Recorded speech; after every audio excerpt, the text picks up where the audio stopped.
Alumbe main lava Kridona Manai, no separe, General Dinyama,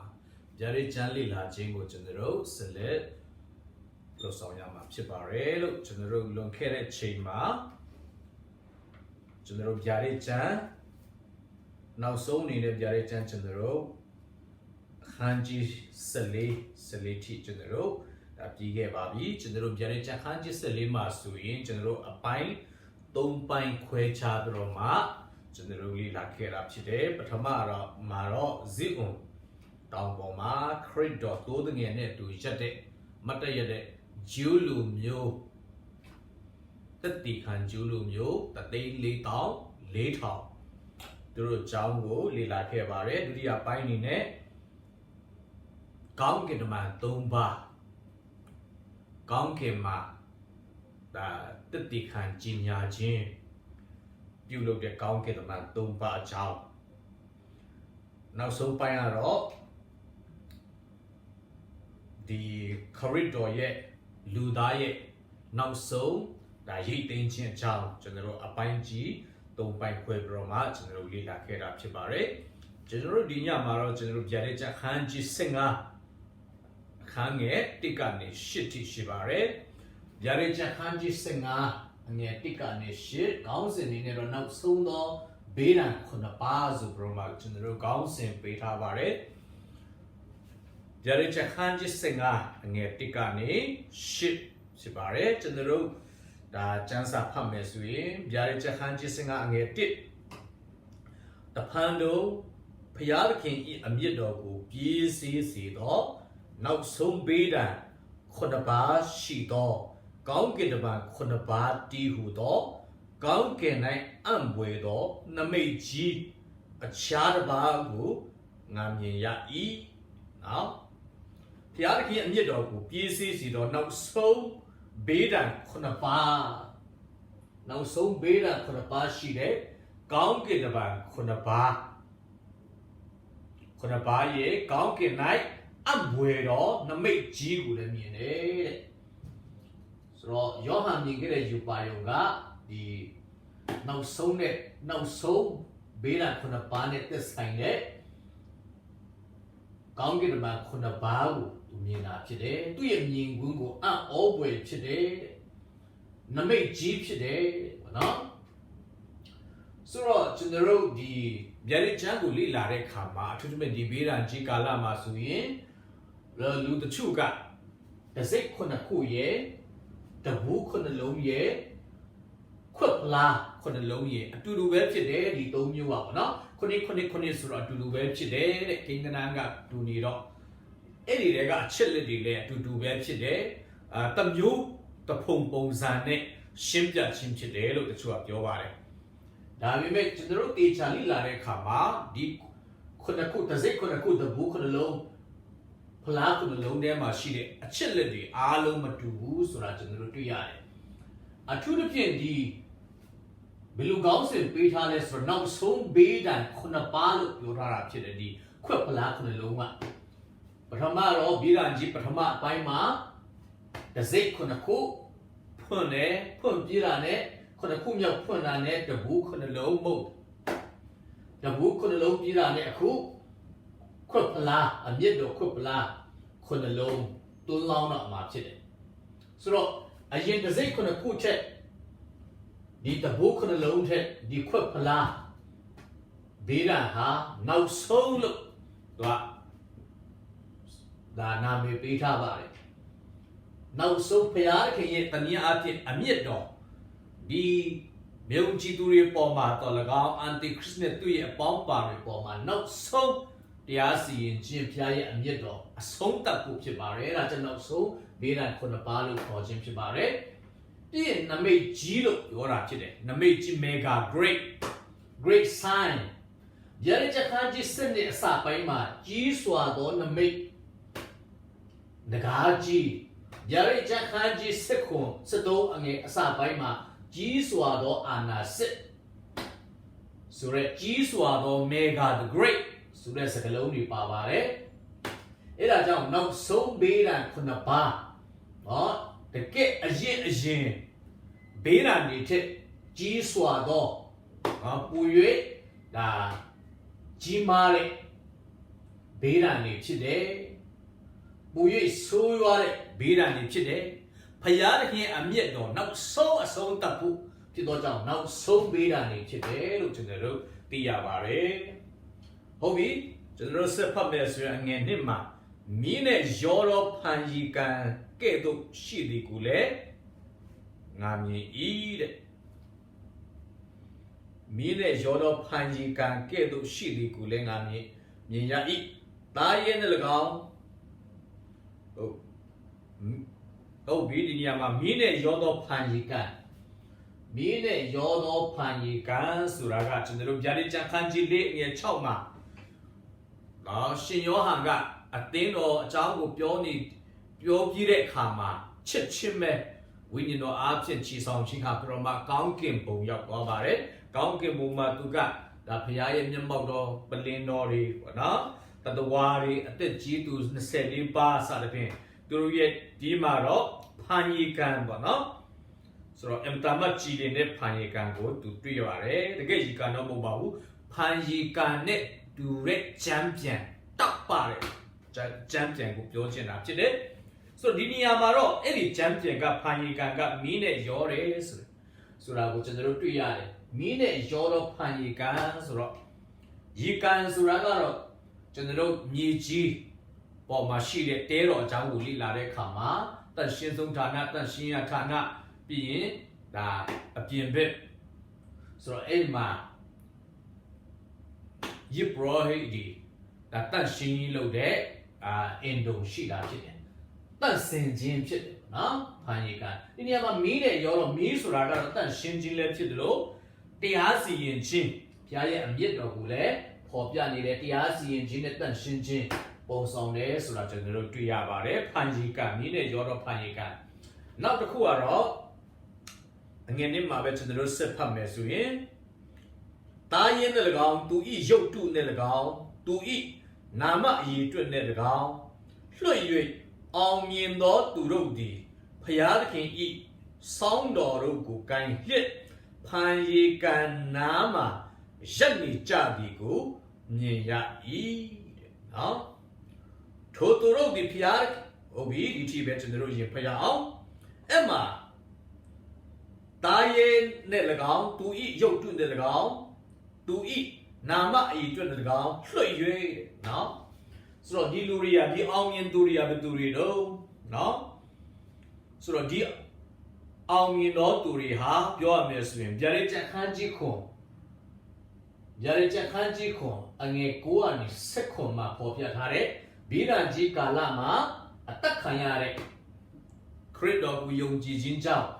အသက်ခံရတဲ့မာတုရများကိုဆိုလိုတာဖြစ်ပါတယ်ကျွန်တော်တို့ဗျာဒိတ်ကျမ်းခန်းကြီးခွန်အငယ်9ကနေ10ကြည့်မယ်ဆိုရင်ရှင်ယောဟန်က344,000မြင်ပြတဲ့အခါမှာဝတ်လုံဖြူလူအုပ်ကြီးမြင်ပါတယ်ဒီလူအုပ်ကြီးကဗိဓာန်ကြီးကာလမှာအသက်ခံရတဲ့မာတုရတန်ရှင်းသူတွေဖြစ်ပါတယ်ဗိဓာန်ကြီးကာလပထမပိုင်းမှာတော့ယေရှုခရစ်ကိုယုံကြည်ခြင်းကြောင့်ညင်ပန်းနှိပ်စက်တပ်ပြခြင်းခံရမှာဖြစ်တယ်ဗိဓာန်ကြီးကာလအလယ်ရောက်တဲ့အခါမှာတော့ယေရှုကိုယုံတယ်ဆိုတာထက်တားရဲကိုကူးကွယ်မလားမကူးကွယ်ဘူးလားတစိတ်ခံယူမလားမခံယူဘူးလားဆိုတော့ရွေးချယ်မှုပဲဖြစ်ပါတယ်မခံယူဘူးဆိုရင်အသေးသက်ချင်းခံမယ်တားရဲကိုရုပ်တုကိုမကူးကွယ်ဘူးဆိုရင်အသက်ခံရမယ်ကူးကွယ်မယ်ဆိုရင်အသက်ချမ်းသာခွင့်ရမယ်ဒုတိယပိုင်းကပို့ပြီးကျမ်းလာပါတယ်ဆိုတော့ဒီကာလမှာအသက်ခံရတဲ့မာတုရများဖြစ်ပါတယ်သူတို့ကအောင်မြင်သူများတဲ့ဘာဖြစ်လို့အောင်မြင်တာတော့အန်တီခရစ်ကသူတို့ကိုတပ်ဖြတ်ပြီးမဲ့နော်ဘာဖြစ်လို့ကျမ်းစာကအောင်မြင်သူများလို့ပြောတာတော့နော်သူတို့ကအန်တီခရစ်နဲ့ခဏတာအသက်ရှင်ခြင်းတဲ့ခရစ်တော်နဲ့တည်ခြင်းကိုရွေးချယ်တော်သူများဖြစ်တယ်ခရစ်တော်အန်တီခရစ်ညင်ပန်းနေစခြင်းနဲ့တပ်ဖြတ်ခြင်းကိုခံရတော့လေယုံကြည်ခြင်းကိုမစွန့်ပဲတည်ရတိုင်အောင်သစ္စာရှိတော်သူများဖြစ်တဲ့အတွက်ကြောင့်သူတို့ကိုအောင်မြင်သူများလို့ဒါတတ်မှတ်ခြင်းခံရတာဖြစ်ပါတယ်လောကမှာကျွန်တော်တို့အောင်မြင်သူများလို့ပြောတဲ့သူတွေ ਨੇ ဖျားသခင်ကအောင်မြင်သူများလို့တတ်မှတ်တယ်လုံးဝမတူဘူးဖြစ်နေတယ်လောကမှာတော့เนาะ ချမ်းသာသောသူများနာမည်ကြီးသောသူများသူတစ်ပါးပေါ်ဩဇာလွှမ်းမိုးနိုင်သောသူများသူတစ်ပါးရဲ့ရှေ့မှာရောက်သောသူများသူတစ်ပါးကိုလွှမ်းမိုးနိုင်သောသူများထင်ပေါ်သောသူများကိုကျွန်တော်အာနာရှိသောသူများကိုအောင်မြင်သူများလို့နော်ဒါလူတွေကလွယ်လွယ်နဲ့တတ်မှတ်ကြပါတယ်ဒါခရိယန်နေတဲ့တစ်ခါတလေရောပြီးတော့မှပေါ့နော်ကျွန်တော်အောင်မြင်ခြင်းကိုအနှစ်ဖွင့်တဲ့အခါမှာနော်လောကအောင်မြင်ခြင်းထင်ပေါ်တော်ကြဩဇာအာဏာကြီးမားခြင်းတွေကိုကျွန်တော်အောင်မြင်ခြင်းလို့တစ်ခါတလေထင်ရပါတယ်တကယ်ကျမ်းစာကြည့်တဲ့အခါမှာဖျားတကယ်ကအောင်မြင်တော်သူများလို့သတ်မှတ်ခြင်းခံရတဲ့သူတွေဟာလောကမှာကျွန်တော်မြင်တယ်လို့ဖြစ်ခြင်းမှဖြစ်မယ်ဒါပေမဲ့အဆုံးထိတိုင်အောင်သစ္စာရှိတော်သူများကိုဖျားတကယ်ကအောင်မြင်သူများလို့တတ်မှတ်တာဖြစ်ပါတယ်ဒီနေရာမှာကျွန်တော်ကြည့်မယ်ဆိုရင်ဒီမှာသူရဒီဟာအန်တီခရစ်ရဲ့တပ်ဖြစ်ခြင်းခံရတယ်ခေါင်းဖြစ်ခြင်းခံရတယ်ဘယ်လိုအောင်မြင်မှာတော့ကျွန်တော်မြေခွန်းထုတ်စရာရှိတယ်ဒါပေမဲ့သူတို့ရဲ့အောင်မြင်ခြင်းဟာခဏတာအသက်ရှင်ခြင်းမဟုတ်ဘဲနဲ့ထာဝရအသက်ရှင်ခြင်းဖြစ်ကြောင်းကျွန်တော်တွေ့ရပါတယ်ဟုတ်ပြီဒါရဲ့ကိုလည်းမကူးကွယ်ဘူးသူ့ရဲ့ရုပ်တုကိုလည်းမကူးကွယ်ဘူးသူတို့ဟာသူရဲ့ဒါရဲ့နာမကိန်းကနန်လည်းပဲသူတို့မခံယူဘူးเนาะဒါရဲ့ကနေရုပ်တုကနေအဲ့ဒီ666ကနေသူတို့ကလွတ်မြောက်တော်သူများဖြစ်တယ်အသက်တော်မှမနှမျောပဲအသက်ပေးပြီးတော့မှလွတ်မြောက်တော်သူများဖြစ်ပါတယ်ဆိုတဲ့အကြောင်းကိုကျွန်တော်တို့ဒီခွင့်ရပါတယ်ဟုတ်ပြီကျွန်တော်တို့ဆက်ဖတ်မယ်ဆိုရင်အောက်မှာ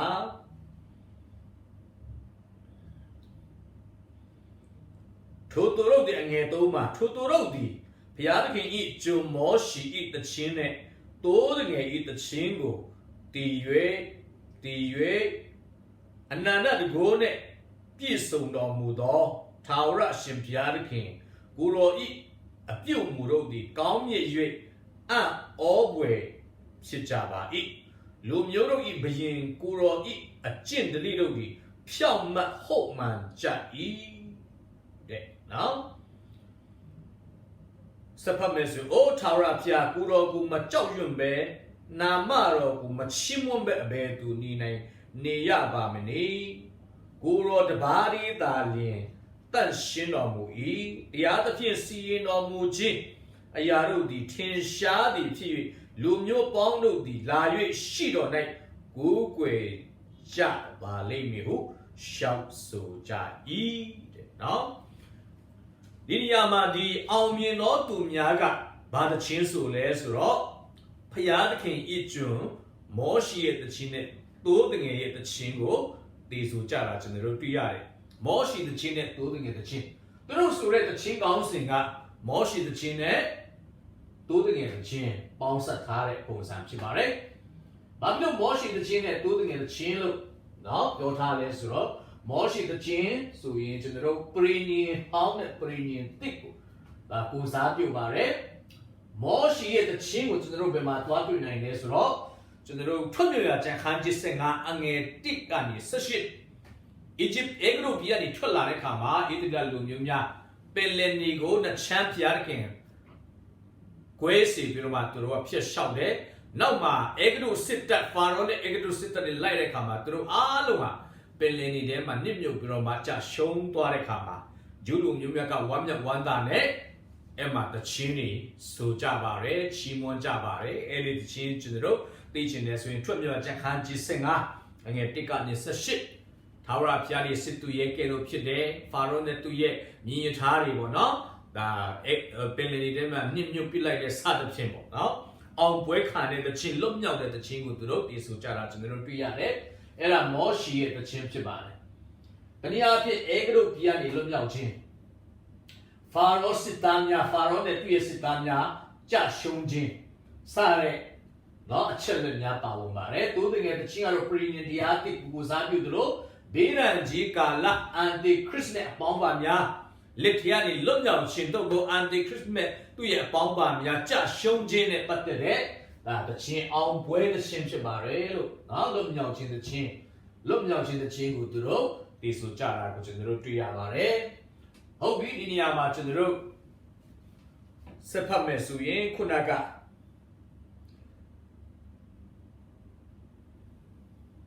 အနန္တတကူနဲ့ပြည့်စုံတော်မူသောထာဝရအရှင်ဘုရားသခင်ကိုရောရဲ့ပြုမှုတို့ဒီကောင်းမြတ်၍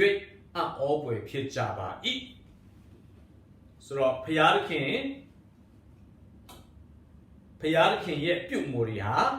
ဖယားသခင်ကောင်းမြတ်တယ်တဲ့အမြဲတမ်းကောင်းမြတ်တယ်အောပွဲဖြစ်တယ်လူမျိုးတို့ဤဘယင်ကိုတော်ဤအကျင့်တည်းတို့ဤဖြောင့်မတ်ဟုတ်မှန်ကြ၏ဘုရားသခင်ပြုတဲ့အမှုတွေဟာအမြဲတမ်းကောင်းမြတ်တယ်အမြဲတမ်းဖြောင့်မတ်တယ်။အိုးထာဝရဘုရားကိုတော်ကိုမကြောက်ရွံ့ပဲနာမတော်မချီးမွမ်းပဲအဘယ်သူနေရပါမနည်း။ဆိုတော့ကျွန်တော်တို့ဒီအခန်းကြီး7:73အထူးသဖြင့်73ရောက်တဲ့အခါမှာလူတွေကအန်တီခရစ်ကိုအကြီးအကျယ်ချီးမွမ်းတာကိုကျွန်တော်တို့တွေ့ရတယ်။အိုးဘယ်သူနဲ့တူတယ်လဲဒီအန်တီခရစ်ကနော်တေခြင်းကနေတော့မှပြန်ထမြောက်တယ်သူ့ကိုဘယ်သူစစ်တိုက်နိုင်မလဲနော်စစ်ရေးမှာတော့၎င်းနမိတ်လက္ခဏာမှာတော့၎င်းတဘာဝလုံမှာတော့၎င်းတကူနဲ့ပြည်တယ်နော်ကျွမ်းကျင်တယ်အားကြီးတယ်ဆိုကြတော့မှတားရဲနဲ့တူတဲ့လူမရှိနိုင်ဘူးဆိုကြတော့မှလူတွေကလက်ဖြားခြင်းခံကြတော့မှဒါတားရဲအန်တီခရစ်ကိုချီးမွမ်းကြတာဖြစ်တယ်ဒီနေရာမှာဆန့်ကျင်ဘက်ဆိုတော့ဒီအောင်မြင်သောသူများကတော့ဖယားသခင်ကိုမချီးမွမ်းပဲအဘယ်သူနေမနေမကြောက်ရွံ့ပဲဘယ်သူမှမနေနိုင်ဘူးတဲ့ပြောရမယ်ဆိုရင်နောက်ဆုံးမှာဖယားသခင်ရဲ့ကောင်းမြတ်ခြင်းတန်ရှင်းခြင်းဖြောင့်မတ်ခြင်းတရားမျှတခြင်းတွေဟာလူသားအလုံးကဝန်ခံရမှာဖြစ်တယ်ဝန်ခံတယ်ဆိုတဲ့အခါမှာဖယားသခင်ကိုဆန့်ကျင်တဲ့ဖယားသခင်ကိုမုန်းတဲ့မယုံကြည်သူလူသားတွေမတရားသောသူတွေတောင်မှသူတို့အပင်ငရဲတွားမဲ့လူတွေတောင်မှနောက်ဆုံးဖယားသခင်ဟာကောင်းဖြစ်ပါတယ်ဖြောင့်မတ်ပါတယ်တန်ရှင်းပါတယ်သူလုပ်သမျှအားလုံးကမတရားတာမရှိတရားမျှတပါတယ်ဆိုပြီးတော့မှဝန်ခံရမှာဖြစ်ပါတယ်အဲ့ဒီအထိဖယားသခင်ကစောင့်နေတာဖြစ်ပါတယ်နော်သူချက်ချင်းတရားမစီရင်မဟုတ်ဘာကြောင့်လဲသူဟာတရားမျှတတယ်ဆိုတဲ့အကြောင်းကိုသူကတက်တည်ထူဖို့တီးခံပြီးတော့မှအချိန်ကာလစောင့်နေတဲ့ဘုရားသခင်ဖြစ်ပါတယ်။ဟုတ်ပြီကျွန်တော်တို့အငယ်9ကိုကျွန်တော်တို့ဆက်ဖတ်တဲ့အခါမှာထို့နောက်ငါကြည့်ရင်ကောင်းကင်ဘုံ၌တက်တည်ခံတော်မူချက်ပထနာယာတဲတော်ရှိတော်ဗိမာန်တော်ကိုဖွင့်ထားပြီတဲ့ဗိမာန်တော်ကိုဖွင့်ထားပြီကောင်းကင်ဘုံရှိမူရင်းပရိညင်တစ်တာနဲ့ဗိမာန်တော်တွေ့ရအဲ့ဒီဗိမာန်တော်ဖွင့်ထားတယ်ဟေဘရဲခန်းကြီးကိုငွေ23မှာကျွန်တော်တို့လောကမှာတဲတော်ဒီပရိညင်တစ်တာတွေတန့်ရှင်းရာဌာနတွေတန့်ရှင်းဆုံးဌာနတွေကမိတ်တူပဲရှိတယ်တဲ့တကယ်မူရင်းကကောင်းကင်ဘုံမှာရှိတယ်ကောင်းကင်ဘုံမှာရှိတဲ့အရာကိုဘုရားသခင်ကမောရှေကိုဖွင့်ပြပြီးတော့မှမြေကြီးပေါ်မှာပုံတူနော်ပုံတူဆောက်လုပ်ခြင်းသားလည်းဖြစ်ပါတယ်အဲ့ဒီဗိမာန်တော်တကဖွင့်ထားတယ်ဆိုတာယောဟန်ကမြင်ရပါတယ်အငယ်6မှာဘေးရန်9ပါးရှိသောကောင်းကင်တမန်9ပါးတို့သည်စင်ကြယ်ပြောင်လက်သောပိုက်ဆံအဝတ်ကိုဝတ်လျက်ရင်၌ရွှေရင်ဈေးကိုဆေးလက်ဗိမာန်တော်တဲကထွက်လာကြ၏ဘုရားသခင်ရဲ့အမျက်တော်ဘေးရန်9ပါးနဲ့သက်ဆိုင်တဲ့နော်ကောင်းကင်တမန်9ပါးကဗိမာန်တော်တွေကနေထွက်လာတယ်နော်ဗိမာန်တော်တွေကနေထွက်လာတဲ့သူတို့ရဲ့ဝတ်ဆင်တဲ့အဝတ်စားတွေဟာနော်စင်ကြယ်ပြောင်လက်နဲ့ပိုက်ဆံဝတ်ရင်၌ရွှေရင်ဈေးကိုစေးထားတယ်ဒါတွေဟာဘုရားဘုန်းထင်ရှားရဖြောင့်မတ်ခြင်းဘုရားသခင်ရဲ့ဖြောင့်မတ်ခြင်းဘုရားသခင်ရဲ့တန်ရှင်းခြင်းဘုရားသခင်ရဲ့ဘုန်းတော်တွင်ပြင်လက္ခဏာကိုပုံဆောင်တဲ့အရာတွေဖြစ်ပါတယ်ကျွန်တော်တို့အငယ်ခုမှကျွန်တော်တို့ဆက်ဖတ်မယ်ဆိုရင်တရဝ၄ပါးတွင်တပါးသည်ကဘာအဆက်ဆက်အသက်ရှင်တော်မူသောဘုရားသခင်၏အမျက်တော်နှင့်ပြည့်သောရွှေဗလာခုနှလုံးကိုကောင်းကင်တမန်9ပါးတို့အားပေး၏တရဝ၄ပါးဆိုတာကျွန်တော်တို့ရှင်ဗျာဒိတ်ချခန်းကြီး၄ရှင်ယောဟန်ကကောင်းကင်ဘုံရောက်ပြီးတော့မှဒါပလင်တော်မြင်ကြတဲ့ကပလင်တော်ရဲ့ပတ်ဝန်းကျင်မှာတရဝ၄ပါးကဝိညာဏကိုကျွန်တော်တို့သိရပါတယ်အဲ့ဒီတရဝ၄ပါးတွေကတပါးလာပြီးတော့မှဘုရားသခင်ရဲ့အမျက်တော်ပြည့်တယ်ဒါရွှေဗလာခုနှလုံးကိုဒီကောင်းကင်တမန်နော်နောက်ဆုံးဘေးတန်းဒါလုတ်ပိုင်ခွင့်ရှိတဲ့ကောင်းကင်တမန်9ပါးရဲ့လက်ထဲမှာ ဒီရွှေဖလားခုနှလုံးကိုပေးတာကိုကျွန်တော်တို့တွေ့ရပါတယ်ငယ်ရှိဘုရားသခင်ဤဘုံတကူအာနုဘော်တော်ကြောင့်ဗိမာန်တော်ဒီမီးခိုးနဲ့ပြည့်၍ကောင်းကင်တမန်ခုနှစ်ပါးဤဘေးဒဏ်ခုနှစ်ပါးမကုန်မီတိုင်အောင်ဗိမာန်တော်ထဲသို့အဘယ်သူများမဝင်နိုင်ဘူးတဲ့မဝင်နိုင်တဲ့ဆိုတော့ကျွန်တော်တို့ဒီနေရာမှာဘုရားသခင်ဤဘုံတော်အာနုဘော်တော်ကြောင့်နော်ဗိမာန်တော်မီးခိုးနဲ့ပြည့်တယ်တဲ့ဆိုတော့ဒီမီးခိုးဆိုတာဘုရားရဲ့ဘုံတော်ဘုရားရဲ့တကိုးတော်ကိုကိုးစားပြုတာဖြစ်ပါတယ်ဗိမာန်တော်၌ပြည့်နေတယ်တဲ့ဆိုတော့ဓမ္မရာဇဝင်တတိယစာဆောင်ခန်းကြီး8အငယ်30ကနေ73ရာဇဝင်ချွတ်ဒုတိယစာဆောင်ခန်းကြီး9အငယ်17 14မှာဒါရှောလမုန်မင်းကြီးကဗိမာန်တော်အနုမောဒနာချတဲ့အခါမှာကျွန်တော်တို့တွေ့ရပါတယ်เนาะကျွန်တော်တို့ယစ်ပရောဟိတ်တွေကဒါယစ်ပူဇော်ဖို့စတင်တဲ့အခါမှာဘုရားရဲ့ဘုန်းတော်ကမိုးတိမ်ကဲတော့မီးခုကဲတော့ဗိမာန်တော်ကိုဖြည့်တဲ့အခါမှာဗိမာန်တော်ကဘုန်းတော်နဲ့ဖြည့်တဲ့အခါမှာယစ်ပရောဟိတ်တွေတောင်မှเนาะမတ်တရပြတော်မှာဒါအမှုဆောင်လို့မရဘူးယစ်ပူဇော်လို့မရဘူးဆိုတာကျွန်တော်တို့တွေ့ရတယ်ဘုရားသခင်ရဲ့ဘုန်းတော်ကရှခိုင်းနာဘုန်းတော်ကအာကြီးစွာထင်ရှားစွာဗိမာန်တော်ကိုဖြည့်ထားတာကိုကျွန်တော်တို့တွေ့ရပါတယ်ဆိုတော့ကျွန်တော်တို့ဒီနေရာမှာဗာပြောထားလဲဆိုတော့ကောင်းကင်တမန်ခုနှစ်ပါးဤဘေးဒဏ်ခုနှစ်ပါးမကုန်မီတိုင်အောင်ဗိမာန်တော်ထဲသို့ဘယ်သူများမဝင်နိုင်ဘယ်သူမှဗိမာန်တော်ထဲသို့ဝင်ခွင့်မရှိပါဘူးတဲ့နော်ဘာကြောင့်လဲနော်အဲ့ဒီကောင်းကင်တမန်ခုနှစ်ပါးရဲ့ဘေးဒဏ်ခုနှစ်ပါးနော်အဆုံးထိတိုင်အောင်ဒါမြေကြီးပေါ်မှာမယုံကြည်သူတွေပေါ်မှာမတရားသောသူတွေပေါ်မှာဒါတွန်းလောင်းမှာဖြစ်တယ်ဘယ်သူမှဗိမာန်တော်ထဲသို့မဝင်ရဘူး